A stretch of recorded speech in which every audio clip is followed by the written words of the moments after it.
kita lihat lagi kondisi sekarang, kita itu bukan generasi yang kurang data atau kurang informasi, betul kan ya? Betul. Tapi justru kita itu kebanjiran informasi, Iya, betul. kita kebanjiran data. Halo Sahabat Potik, selamat datang di Bisik Bincang Statistik, podcast yang ngobrolin tentang statistik dengan cara yang unik, asik, dan tentunya insightful banget.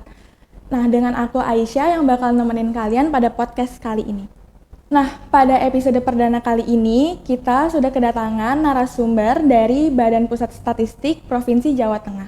Beliau adalah Kak Maharani Dewi Prastiawati sebagai ahli statistisi pertama. Dengan Kak Maharani, selamat pagi Kak. Halo Aisyah, selamat Halo, pagi. Kak. Selamat pagi juga buat apa sapaannya tadi? Sahabat Potik. Sahabat Potik, iya betul. Sahabat Potik tapi jangan terpotek gitu. Aduh, iya. Baik. Sebelumnya aku mau nanya kabar Kak Maharani dulu. Kabarnya gimana nih Kak hari ini? Oke, alhamdulillah baik. Makasih sudah diundang untuk episode perdana. Ini such an honor bagi saya untuk bisa hadir di perdana banget nih episode dari podcastnya Sahabat Potik Universitas Diponegoro. Keren banget. Terima kasih Kak, terima kasih kembali. Nah, jadi Kak, pada saat ini kan masih banyak orang yang mikir tentang kalau statistik itu kan cuma angka aja, data, lalu sekedar data, rumus-rumus yang sulit. Tapi sebenarnya apa sih peran statistik itu dalam kehidupan kita sehari-hari? Oke. Ini pertanyaan langsung filosofis gitu ya. Apa peran statistik buat kehidupan sehari-hari? Ini aku yakin teman-teman yang kuliah statistik nih dulu waktu awal-awal masuk pasti dosennya tuh bilang gini, kalau kamu masak kemudian pengen tahu masakanmu itu udah mateng atau enggak, atau udah asin atau enggak, udah umami atau belum, kamu nggak mungkin dong ngambil sepanci-panci penuh buat dicicip. Betul. Pasti diaduk dulu, kemudian diambil sampel. Iya. Nah, itu kan secara nggak langsung udah statistik ya. Statistik banget tuh, Kak. Iya. Nah, atau mungkin yang lebih relate dengan kehidupan generasi-generasi zaman now, kalau misalnya teman-teman nih, mahasiswa bikin reels, mau diupload di IG, teman-teman pasti mikir nih, jam yang optimal buat upload di IG itu kapan sih supaya banyak view-nya, Iya. supaya banyak like-nya, ya Betul. kan? Itu statistik bukan? Statistik banget. Statistik. Iya. Atau simpelnya lagi nih, mamanya Aisyah mau keluar rumah, kemudian lihat HP, lihat ramalan cuaca, kemudian memutuskan untuk aku mau bawa payung deh. Itu statistik bukan? Statistik. Iya. Atau mungkin yang punya Spotify bakalan nyaranin lagu-lagu yang sesuai sama mood kamu. Betul. Itu juga statistik loh. Jadi statistik itu jangan dipakai stigma sesuatu yang susah, jelimet, hubungannya sama angka-angka atau grafik-grafik yang bikin mata juling gitu ya. Tapi apapun yang terjadi di kehidupan kita itu secara nggak langsung ada kaitannya sama statistik. Meskipun mungkin data statistiknya secara resmi itu nggak semua BPS punya gitu, tapi semua itu aspek dalam statistik untuk kehidupan sehari-hari gitu Aisyah. Ternyata statistik itu deket banget sama kehidupan kita ya Kak. Betul. Banyak hal yang memang berkaitan dengan statistik itu sendiri. Tapi mungkin masih banyak teman-teman yang berspekulasi kalau cuma angka. Tapi sebenarnya ternyata dalam kehidupan kita sehari-hari itu kita selalu memakai statistik. Kayak tadi contohnya Spotify, lalu melihat ramalan cuaca. Ternyata itu statistik loh guys. Nah tadi kan Kak Maharani sempat menyinggung tentang data BPS nih Kak. Kalau dari pengalaman BPS sendiri, data apa yang paling banyak dipakai oleh masyarakat untuk kehidupan sehari-hari Kak? Kalau bicara masyarakat itu kan memang luas ya. Aku tanya dulu Aisyah sebagai mahasiswa, udah pernah ngakses data BPS belum? Sudah. Udah? Iya. Data apa yang Aisyah sering lihat dari BPS? Biasanya aku makainya data ekonomi Kak. Data ekonomi, lalu kemarin tuh sempat pakai data penumpang kereta. Oke. Pertama kalau kita melihat dari point of view pemerintah dulu deh. Untuk data yang paling laris bagi pemerintah tentunya adalah data-data yang terkait dengan masyarakat, misalnya kemiskinan, pengangguran. Dua variabel itu tuh kalau kita ibaratkan di masyarakat tuh kayak termometer sosial gitu. Pemerintah kan pasti memantau setiap tahunnya bagaimana sih kemiskinan di Jawa Tengah, program-program kita untuk menanggulangi kemiskinan itu berhasil nggak sih? Nah, itu pasti jadi concern utama pemerintah. Atau mungkin pengangguran, pemerintah tuh pasti ngelihat banget pengangguran kita naik atau enggak dari sisi presentasi maupun jumlah, dan juga pengangguran itu paling banyak di lulusan mana nih. Nah, itu kan nantinya mengarah ke kebijakan. Atau kita nggak usah bicara pemerintah deh, misalnya anak kos atau ibu rumah tangga. Kalau mereka itu melek data, pasti akan memantau data inflasi. Waduh, cabai ini inflasinya tinggi nih, pasti nanti harga cabai mahal ini di pasar. Aku mau hemat-hemat dulu deh penggunaan cabainya. Masaknya nggak pakai sambal banyak-banyak dulu deh. Aduh. Nah, itu sebenarnya contoh-contoh sederhana yang ada di masyarakat. Cuman mungkin masyarakat selama ini tidak mungkin mengakses website BPS ibu-ibu gitu ya, hanya untuk melihat data inflasi. Enggak. Tapi kan data inflasi itu, data kemiskinan itu disiarkan juga di media massa gitu. Sehingga teman-teman publik ataupun masyarakat secara umum pasti bisa lebih dapat infonya dari media massa tersebut. Atau contoh lain apa ya? Kalau saya menjadi ibu yang punya anak mau ngekos gitu ya, mau pindah kos nih dari kota A ke kota B. Nah, saya sebagai orang yang melek data, mungkin saya akan lihat dulu nih IPM di kota tersebut. Karena IPM itu tuh kayak rapot daerah gitu kan, yang bisa melihat sebenarnya dukungan daerah itu terhadap aspek kesehatan dan juga pendidikan warganya itu gimana sih, bagus apa enggak gitu. Kalau ternyata IPM-nya agak-agak kurang bagus, ya mungkin kita saranin buat di kota yang lain aja, mungkinnya IPM-nya lebih mendukung. Itu sih contohnya di masyarakat. Oke, jadi dari apa yang udah kakak sampaikan, ternyata dari BPS sendiri itu banyaknya memang untuk sektor pemerintahan ya kak. Iya. Mungkin boleh dikasih contoh bagaimana data statistik itu penting untuk pengambilan keputusan kehidupan kita sehari-hari. Oke. Sebenarnya tadi kan udah banyak saya kasih contoh juga ya penggunaan statistik dalam kehidupan sehari-hari. Cuman kalau kita lihat lagi kondisi sekarang, kita itu bukan generasi yang kurang data atau kurang informasi, betul kan ya? Betul. Tapi justru kita itu kebanjiran informasi, Iya, kita kebanjiran data, dan nggak semua data atau informasi yang kita dapat itu betul, iya kan? Jadi harus disaring lagi. Contohnya gini, misalnya kamu baca di Hipwi, 90% orang jomblo itu karena nggak suka bangun pagi.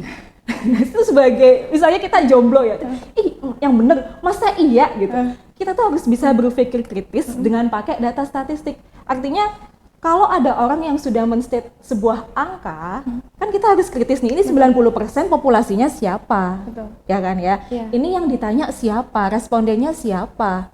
Terus ukuran dari keberhasilannya itu seperti apa? Ukuran dari pertanyaan-pertanyaan dia jomblo kemudian kaitannya dengan tidak bangun pagi itu secara teori seperti apa? Dan kemudian kapan dia nanyanya, itu semua melatih kita untuk apa? Untuk berpikir kritis gitu, supaya kita nggak mudah termakan hoax gitu kan ya. Atau gini, pertumbuhan ekonomi Indonesia kan akhir-akhir ini jadi perbincangan yang sangat seru gitu. Betul. Ya, nggak hanya di level nasional tapi juga menjadi perhatian internasional. Kalau kita mau menjadi pihak yang pro sama pertumbuhan ekonomi yang 5,12, itu pasti banyak banget info yang mendukung. Betul. Di satu sisi kalau kita mau jadi pihak yang kontra dan kritis terhadap pertumbuhan 5,12, itu juga banyak informasi yang mendukung.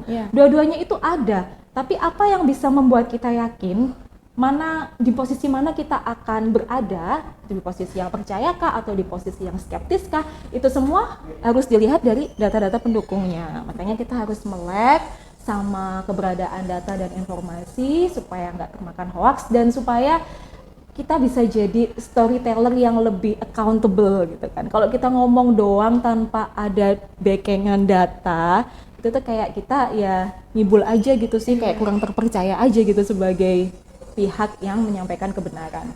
Dan aku yakin juga di grup-grup WhatsApp keluarga gitu yang mungkin sering orang-orang tua itu share tentang berita-berita hoax. Nah, kita sebagai generasi yang melek data dan generasi yang ya pahamlah pentingnya data, nah kita bisa meluruskan supaya generasi-generasi yang lebih senior itu nanti tidak terbawa arus hoax gitu, Aisyah. Jadi dari apa yang Kak sampaikan, ternyata memang dalam pengambilan keputusan data itu sangat penting dan selaras dengan bahwa kita harus menjadi orang yang critical thinking ya Kak. Oke. Mungkin walaupun banyak kebanjiran data nih, tapi kan anak muda sekarang masih banyak yang belum melek statistik. Nah, dari kakak sendiri, apa sih alasan kenapa generasi muda sekarang harus melek statistik dan data statistik itu sendiri? Ya, ini juga pertanyaannya terkait sama jawaban saya sebelumnya ya sebenarnya ya. Kalau saya bilang kita itu belajar statistik itu kayak belajar membaca kehidupan. Betul. Segala hal yang terjadi di sekitar kita itu semua adalah kumpulan dari fenomena dan angka-angka yang dirangkum menjadi statistik.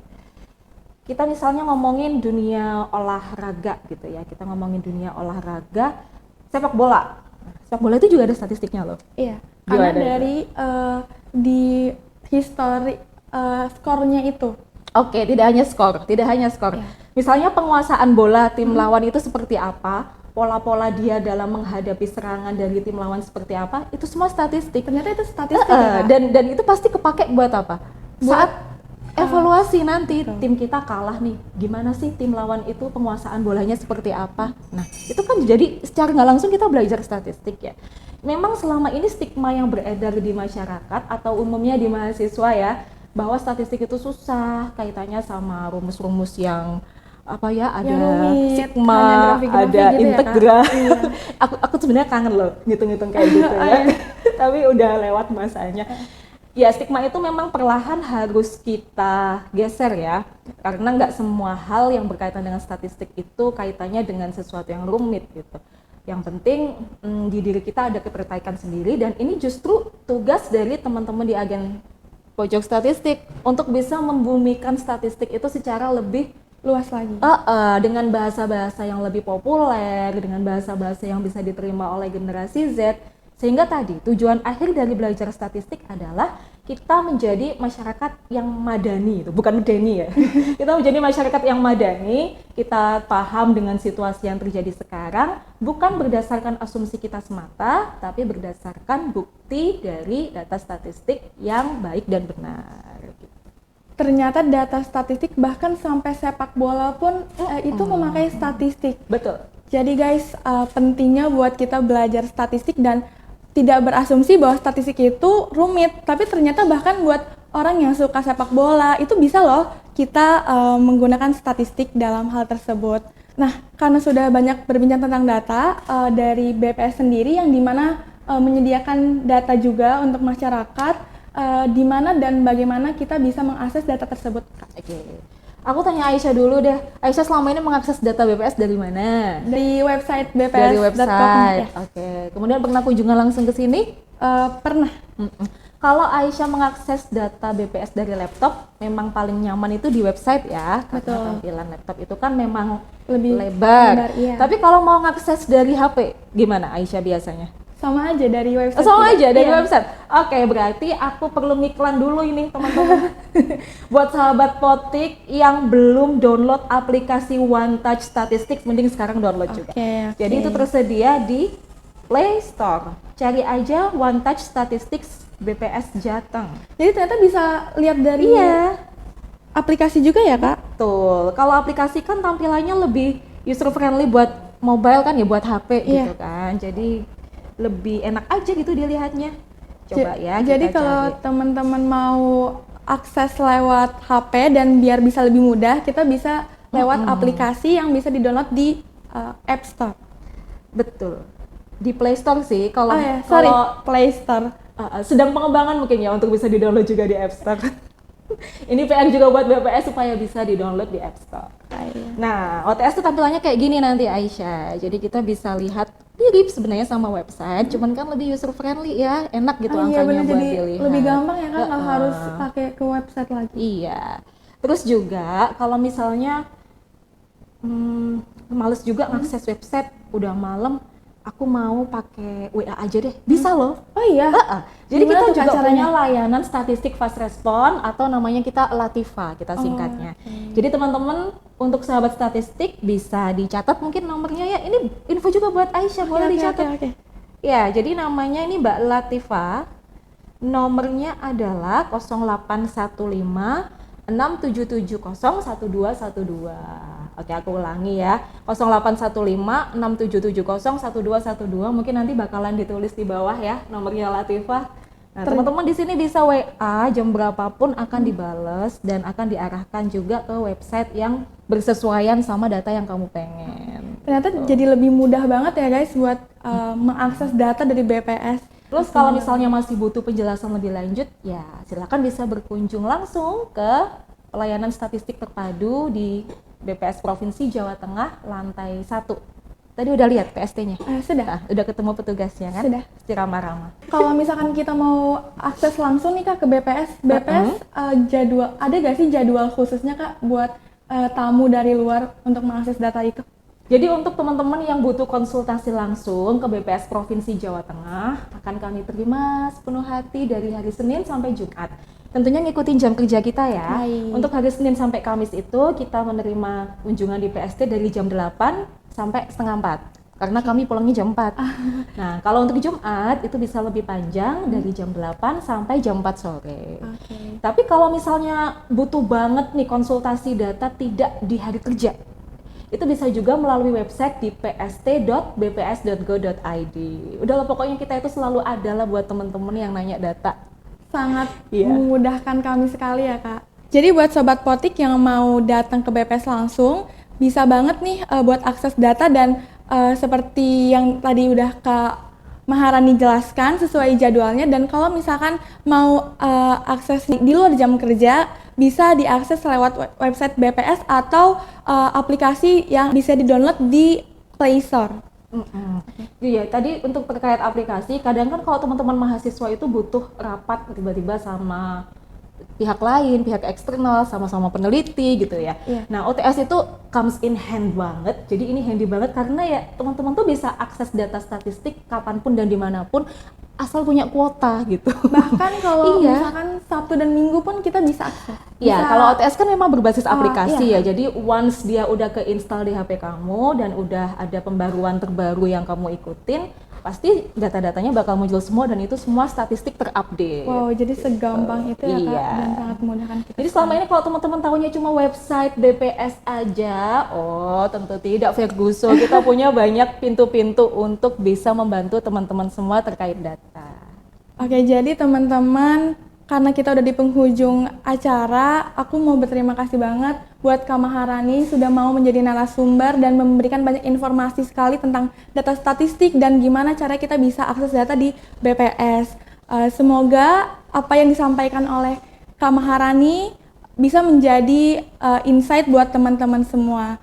Terima kasih juga ya Aisyah dan juga teman-teman dari Pojok Statistik Undip yang sudah berkenan mengundang BPS Provinsi Jawa Tengah untuk hadir di podcast perdana. Kita doakan semoga podcastnya nanti sustainable, artinya nggak hanya berhenti sampai di episode 1 aja ya. Dan semoga episode 1 ini juga banyak insight yang bisa diambil oleh teman-teman yang melihat podcastnya. Oke guys, mungkin segitu dulu aja. Jangan lupa saksikan di episode selanjutnya. Dadah.